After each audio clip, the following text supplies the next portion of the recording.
빛이 되는 나. 예, 내가 빛이 되면 교회는 빛이 되고, 내가 빛이 되지 못하면 교회는 욕을 얻어먹으면 주님이 욕을 얻어먹습니다. 오늘 그 마음을 생각하면서 오늘 말씀을 우리의 마음에 새겼으면 좋겠습니다. 먼저 우리 신분이란 인간이 처한 사회 안에서 확보하고 있는 위치를 말하는 것입니다. 그래서 사람은 사회적 동물이기 때문에 좋든 싫든 이 신분의 테두리 안에서 벗어날 수가 없습니다. 그래서 우리에게 준 지식, 권력, 돈, 출생, 명성, 재능 등 이런 것들로 세상은 개인의 신분을 규정 짓습니다. 그러기에 무식하고 배경이 없으면 그 사람의 신분은 보잘것없이 취급당하고 있습니다. 오늘 본문도 마찬가지입니다. 오늘 이 본문에 보면 이 고린도 교회 성도들의 신분도 낮고 천한 것이라고 했습니다. 우리 먼저 이 고린도 교회 구성원을 우리가 살펴보면은 26절에 보면 형제들아 너희를 부르심을 보라. 육체를 따라 지혜로운 자가 많지 아니하며 능한 자가 많지 아니하며 문벌 좋은 자가 많지 아니하도다. 여기 고린도 교회의 구성원은 대부분 천한 직종에 종사하던 사람들이라는 것입니다. 이 고린도 지방에 그때 그 당시에 70만 명의 인구 중에서 3분의 2가 노예였습니다. 그러면 고린도 교회의 상당수가 노예였다는 것입니다. 이 고린도 지방을 우리가 보면 우상 숭배에 깊이 물들어 있었고 한결같이 부도덕하고 천박한 생활, 그래서 이 고린도 지방을 무슨 도성이라 말하면 악마의 도성이라고 불렸어요. 이 악마의 도성이라고 불린 이곳에 고린도 교회가 들어섰다는 말이에요. 이건 바로 하나의 기적이라고 할 수 있어요. 이것이야말로 하나님의 은혜라고 할 수 있는 것입니다. 그것은 이 불의한 세계 가운데서 하나님의 나라의 시작을 의미하며 그리고 세상에 빛이 되는 교회가 되어야 된다는 것입니다. 그곳에 교회의 세상을 비추는 그 빛을 통해서 이 고린도 지방이 변화됩니다. 오늘 이 영원 재단의 이 교회의 빛이 비침으로 이 사회가 변화될 줄 믿습니다. 그리고 두 번째는 이 영광스러운 성도의 지위를 말합니다. 당시 노예라 하면 인간이 아니라 하나의 물건이었습니다. 이 노예는 주인의 재산 목록의 일부였으며 언제든지 죽일 수도 있고 시장에 내다 팔 수도 있었습니다. 자녀를 낳아도 그것은 부모의 자녀가 아니라 주인의 소유였습니다. 이런 곳에서 하나님께서 부르셨다는 말이에요. 여기 하나님께서 부르시는 자 이 자격을 우리가 살펴볼 필요성이 있습니다. 세상에 빛이 되는 교회에는 누가 있어요? 사람이 있습니다. 그 사람이 누구라고요? 나라는 말이에요. 내가 이곳에 있다 이 말이에요. 내가 이 빛을 비추면 이 교회도 빛이 납니다. 내가 이 빛을 비추지 못하면 이 교회도 빛이 없는 것입니다. 그런 그 사람이 이 속에 있는데 어떤 사람이 많다고요? 훌륭한 자가 많지 않다고 했습니다. 오늘 본문 26절에 지혜 있는 자가 많지 아니하며 능한 자가 많지 아니하며 문벌 좋은 자가 많지 아니하도다. 27절에 주님은 미련한 것들을 택하셨고 바울은 자기를 가르쳐 뭐라고 말합니까? 나는 미련하다고 말했으며 나는 만물의 찌꺼기라고 말했습니다. 이 세상에 빛을 비추는 그 사람이 바로 훌륭한 사람이 아니다는 말이에요. 그리고 약한 것들을 택하셨다고 했습니다. 오늘 이 자리에 있는 여러분, 우리도 다 약한 사람 아닙니까? 그리고 또 천한 것들을 택했다고 했습니다. 우리가 천한 우리들을 택해 주셨다는 말이에요. 여러분이 잘 아는 이 무디 목사님 보세요. 이분은 이 구두방 직공이었습니다. 그는 중학교도 못 나왔어요. 그리고 그는 말에도 자신이 없었어요. 그런데 이 무디를 하나님께서 택하셨어요. 누가 택하셨다고요? 하나님 아버지가 택하셨다는 거예요. 그래서 그를 들어서 수많은 사람들을 구원하는 부흥사로 사용하셨던 것입니다. 이 천한 것들, 약한 것들, 그리고 정말 지혜 있는 자도 아니고 능한 자도 아니고 문벌 좋은 이런 자도 아닌 이런 영혼들을 택해 주셨다는 것입니다. 그리고 또 이 멸시받는 자들을 택하셨다고 했습니다. 우리가 성경에서 가장 멸시를 받은 사람 중에 한 사람이 바로 삭개오지 않습니까? 이 삭개오는 많은 사람들에게 멸시를 받아서 사람들을 만날 수가 없어요. 그래서 그는 늘 혼자였습니다. 그는 늘 외로웠습니다. 이런 사람들이 얼마나 많아요, 여러분. 그런데 어느 날 예수님이 그 지방을 지나가신다는 소문을 듣고 주님 곁으로 다가갈 수가 없으니까 그는 그 뽕나무 위에 올라가서 먼 발치에서 주님을 바라봅니다. 저 사람들은 나를 외면하는데, 나를 무시하는데, 나를 질투하는데 저기 오시는 저 주님은 어떤 분이실까? 여러분 그런 생각 안 들었겠습니까? 저 주님이 만왕의 왕이시라고 하는데 저분은 나를 어떻게 할까? 먼 발치에서 보고 있습니다. 주님께서 그 멸시받는 이 삭개오를 바라보시는 거예요. 그리고 나서 거기 있는 사람을 보지 않고 그 뽕나무 위에 있는 이 삭개오를 향해서 삭개오야 속히 내려오라.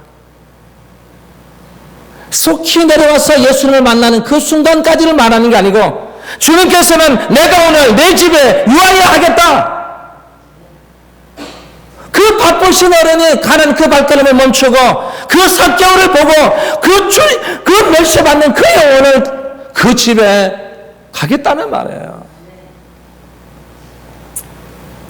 오늘 이 자리에 참석한 여러분, 우리는 정말 우리도 삭개오처럼 멸시받고 천대받고 힘든 그 여정 속에 살았던 우리들의 모습이 아니었습니까?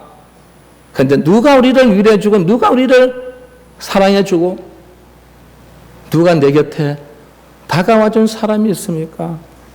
그분밖에 없어요. 그리고 또 이 없는 자들을 택하셨다고 했습니다. 그래서 주님은 이 어부를 택하셨습니다. 정말 가난하게 사는 그 사람들을 택했단 말이에요. 정말 풍족하지 못한 생활, 그 사람들 왜 택했을까요, 여러분? 왜 택했을까요? 택한 이유가 있습니다. 제가 마지막 결론에 제가 내릴 거예요. 그러면 누가 우리를 택하냔 말이에요. 그리고 언제 택했느냔 말이에요. 어디에서 무슨 목적으로 택했냔 말이에요. 내가 세상에 빛이 되는 나를 언제 나를 택했냔 말이죠. 먼저 누가 택했느냐 그 말이에요. 신명기 21장 5절 말씀 보면 내 하나님 여호와께서 택하사, 누가 택했다고요? 여호와께서 택하사 자기를 섬기게 하시며 또 여호와의 이름으로 축복하게 하신 자라고 했습니다. 하나님께서 천하 만민 가운데서 저희들을 택하사 하나님의 자녀로 하나님을 섬기며 모든 복을 받도록 우리에게 무엇을 주셨다고요? 특권을 주신 거예요. 가장 중요한 게 뭐죠, 여러분? 바로 하나님의 자녀예요. 하나님의 자녀. 그래서 우리가 아바, 아버지라 부르는 거예요. 그래서 우리가 기도할 때마다, 찬양할 때마다 하나님 아버지 이렇게 부르는 거예요. 여러분 아무에게나 아버지라고 불러요, 여러분? 여러분 아무에게나 가서 아버지 불러요, 여러분? 근데 이분은 우리가 하나님 아버지로 우리에게 부를 수 있도록 만들어 주신 거예요. 그래서 그분을 섬기라. 그럼 내가 너에게 복을 주고 너에게 모든 특권을 내가 내린다는 것입니다. 그리고 언제 택하셨느냐? 이 바울이 갈라디아서 1장 10절에 보니까 내 어머니의 태로부터 나를 택정하였다고 했습니다. 하나님 어머니 뱃속에서부터 나를 택하셨다는 말이에요. 예레미야 선지자도 우리가 세상에 태어나기 전에 어머니의 태중에 있을 때 이미 하나님께서 우리를 선택하셨다고 말씀하셨어요. 여러분 아멘이십니까? 네. 어머니 뱃속에서부터 우리를 택하셨다는 말이에요. 어디에서 택했다고요? 약한 데서, 흑암의 권세에서, 사망의 자리에서, 죽을 수밖에 없었던 그 상태에서 우리를 택하셨다는 말이에요. 그 택한 백성을 영원한 생명의 자리로 옮기셨다는 말이에요. 우리는 이 약한 데서 우리가 살았지 않습니까? 얼마나 많은 그 약한 데서, 그 흑암의 권세에서 우리가 얼마나 많이 사경하며 살았습니까? 그리고 이 사망의 자리에서 죽을 수밖에 없는 그 상태에서 우리가 얼마나 많이 살았습니까? 그런 우리들을 영원한 이 생명의 자리로 옮기신 것입니다. 그리고 무슨 목적으로 택했을까요? 이 목적의 목적, 오늘 이 목적이 여러분의 목적이 되기를 바랍니다. 세 가지인데요. 첫 번째는 하나님 아버지의 영광을 위해서 택하신 거예요. 여러분 우리의 마음과 우리의 입을 왜 준 줄 아십니까? 물론 먹으라고 줬겠죠. 먹는데도 사용해야 되지만 하나님께 영광을 돌리는 데도 사용해야 돼요. 이 입술을 통해서 우리의 마음에서 우러나오는 그 귀한 영광을요, 오늘도 내일도 계속 하나님 앞에 그 영광을 우리는 돌리라고 우리에게 입과 마음을 준 거예요. 그분은요 영광을 받으시기를 원하십니다. 왜일까요? 왜 영광을 받으시기를 원하실까요? 그 영광을 받고 우리에게 돌려주기 위한 것입니다. 그리고 두 번째는 복음의 증거자로 택해놨습니다. 복음의 증거자로 너희는 온 천하에 다니며 만민에게 복음을 전파하라. 온 사마리아 땅 끝까지 이르는 내 청년이 되라. 이 말은 뭐냐면 어느 한 사람을 두고 말하는 게 아니고 내가 특함을 받고 특장을 입고 내가 어머니 뱃속에서부터 내가 너를 선택한 너희들은 다 어떤 사람이더라고요? 복음의 증거자로 살아가는 것입니다. 아멘. 복음의 증거자로 여러분 사시기 바랍니다. 그 하나님의 은혜를 생각하면요 하나님 앞에 영광을 돌려야 되고, 그리고 우리는 이 복음의 증거자로 우리는 살아갈 수 있는 여러분들 꼭 될 수 있기를 바랍니다. 세 번째는 바로 우리에게 복을 주시려고 택한 것입니다. 아멘. 우리나라 5,000년 역사 속에요 1900년대에 비로소 이 땅에 복음이 들어옵니다. 200년도 안 되는 이 역사 속에서 우리나라 보세요. 세계 제10입니다. 앞으로 13년이 지나면요 세계 제5위까지 돌아갑니다. 여러분 언제 이렇게 복을 받았습니까? 누구 때문에 복을 받았습니까? 여러분 때문에 복을 받은 것입니다. 왜? 여러분이 복을 받을 존재이기 때문에 그 특권을 여러분에게 주신 것입니다. 그래서 이 땅에 복을 받은 거예요. 여러분 때문에 이 덤으로 이 나라 민족에게 복을 주신 것입니다. 사랑하는 성도 여러분, 오늘 우리는 한 아버지의 영광을 위해서 우리는 복음의 증거자로, 그리고 이 복을 받는 존재로서 택함을 입었기 때문에 우리는 정말 이 세상에 빛이 되는 여러분이 됨으로써 우리 교회가 세상에 빛을 나타내는 교회가 될 때 주님께서 기뻐하시는 것입니다. 그리고 세 번째는 버림받은 세상입니다. 오늘 보면 27절 28절에 보니까 하나님께서 세상에 미련한 것들을 택하사 있는 것들을 폐하려 하시나니 이 땅에는 세상의 지혜가 난무하고 있어요. 그러니까 그 속에는 무엇이었습니까? 권사가 있고 부귀가 있는 거예요. 여기 인간적인 눈으로 볼 때는요, 이게 너무 아름답게 보여요. 지금 우리나라 지금 뭐하게 청문회하고 있어요. 장관 되고 싶어서 온갖 거짓말 다 합니다. 온갖 어떻게 하면 포장합니다. 사람의 눈은 속일 수 있을지 모르지만 하나님을 속일 수가 없는 것입니다. 속일 수.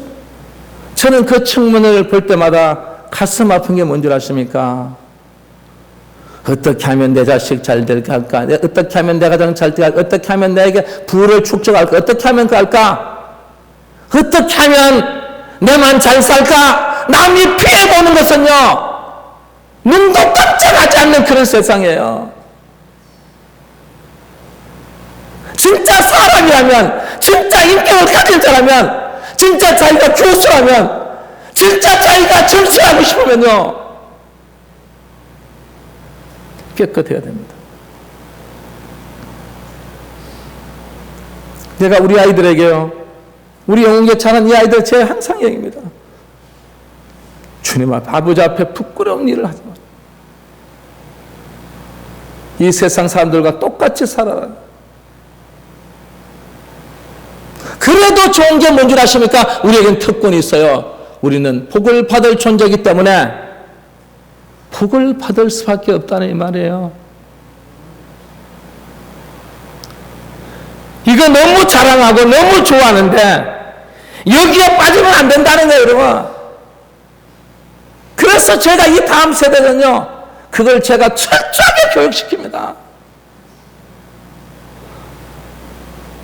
오늘 우리 본문에 보세요. 하나님은 그것을 버리신다고 했습니다. 그걸 부끄럽게 만드신다고 했습니다. 그걸 피하신다고 했습니다. 한마디로 그게 아무런 가치가 없다는 것입니다. 자식들, 우리나라 형편상으로 군대 보내면 군대 보내야 됩니다. 거기 가서 전사하면 나라를 위해서 전사하는 거예요. 그 자식 내 자식 아니에요. 저는 이 두 아들 군대 보낼 때도 하나님 이 자식 내 자식 아닙니다. 하나님께서 거기 가서 희생해도 그게 주님의 뜻이고, 어디에서 무엇을 하더라도 이 아비를 부끄럽게 여겨서, 그리고 정 나가서 하나님을 부끄럽게 하면 안 된다는 거예요. 여러분, 우리가 그런 정신으로 살아야 될 점 있습니다. 왜일까요? 그런 곳에는 하나님이 안 가십니다. 그런 곳에는 하나님께서 예배 드리러 가시지 않는 것입니다. 여러분, 다 교회학에서 여기 아버지가 오셔서 여러분 예배 드린다는 말이 어디 있습니까? 내가 정말 그곳이 네 성전이라면 간다고 했습니다. 자기 성전이 돼. 자기 자식을 여기에 후계자로 세우겠대. 여러분, 성경에 그런 내용이 어디 있습니까? 이 주님의 교회는 주님의 것입니다. 주님 뜻대로 해야만 주님이 이곳에 오시지, 주님 뜻대로 하지 않는데 어떻게 주님이 이곳에 오겠습니까? 여러분, 옛날 좋은 예로 미국에서 흑인 백인이 흑백 종교 분쟁 때에 이 교회가 흑인을 안 받아들이는 거예요. 흑인이 오면 다 쫓아내는 거예요. 백인들끼리 예배를 드리는 거예요. 근데 그 목사님이 예배 시간에 기도를 하는데 하나님 주님께서 환상을 보여주시는 거예요. 주님이 우리 성전 앞에 오셨어요. 오셨는데 안 들어오시는 거예요. 주님 왜 안 들어오십니까? 우리 성전에 들어오셔야죠. 못 들어가겠다는 거예요. 왜 그랬을까, 여러분? 저 흑인도 내 딸이고 내 아들이라는 것입니다. 그것도 받아들이지 못하는 교회에 내가 왜 오냐 이 말이에요. 여러분, 오늘 이 자리에 참석한 여러분, 이 교회는 주님의 것이기 때문에 주님이 없는 가정, 주님이 없는 사업장, 주님이 없는 교회, 주님이 없는 이 나라는요, 그는 아무런 의미가 없는 것입니다.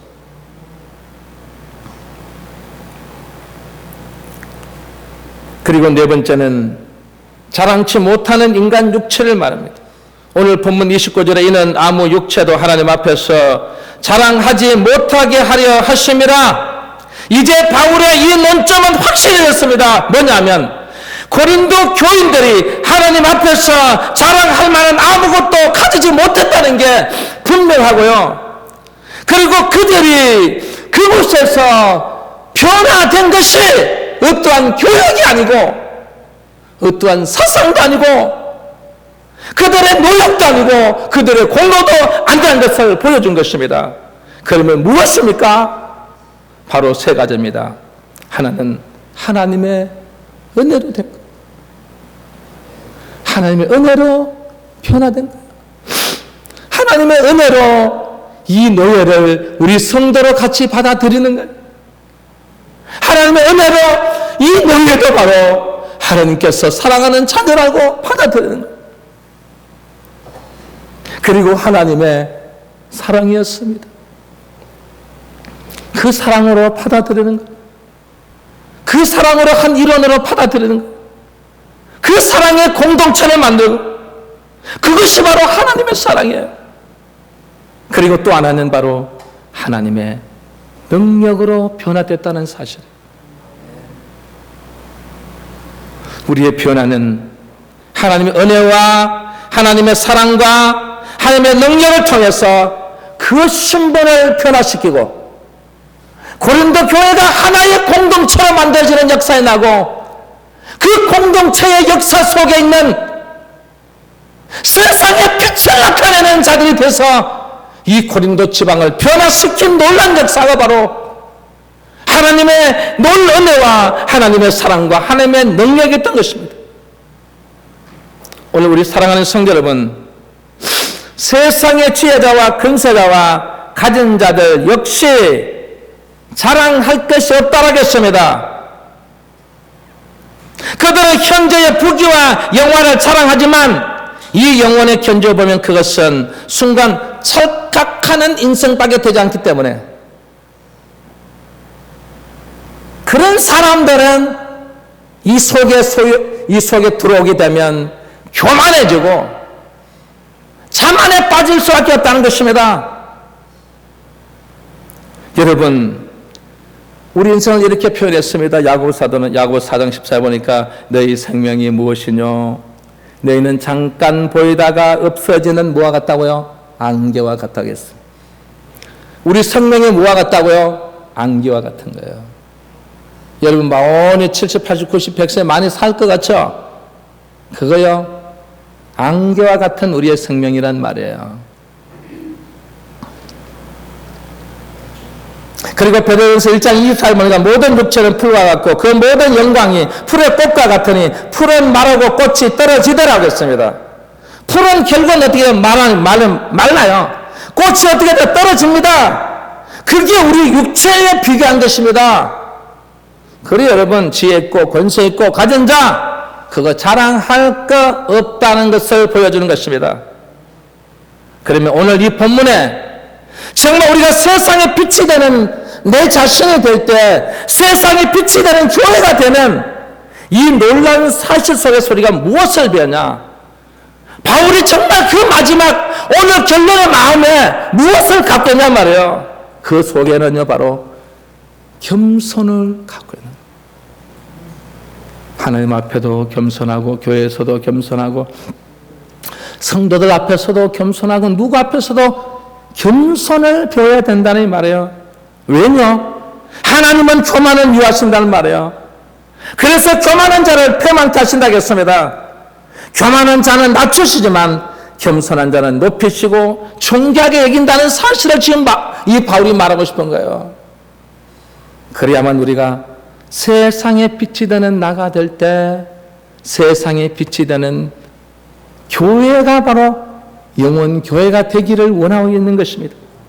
사랑하는 성도 여러분, 겸손해야만이, 낮춰야만이 존귀한 자로 만드신다는 사실을 꼭 명심해야 될 점 있습니다. 그러나 이 존귀한 자는 세상의 빛이 되는 교회가 되고, 이 존귀한 자는 세상의 빛이 되는 우리들이 된다는 사실을 꼭 명심하면서 이 한 주 동안을 살아가기를 주의 이름으로 축원합니다. 축원합니다. 우리 시간 함께 찬양할 텐데요. 우리 아름다우신 이 찬양할 텐데 여러분, 이 찬양을 한번 여러분 마음속에 한번 담아보세요. 제가 이 한 절 한 절 제가 읽어 드릴 테니까 여러분들이 따라 같이 해서 한번 찬양 같이 하겠어요.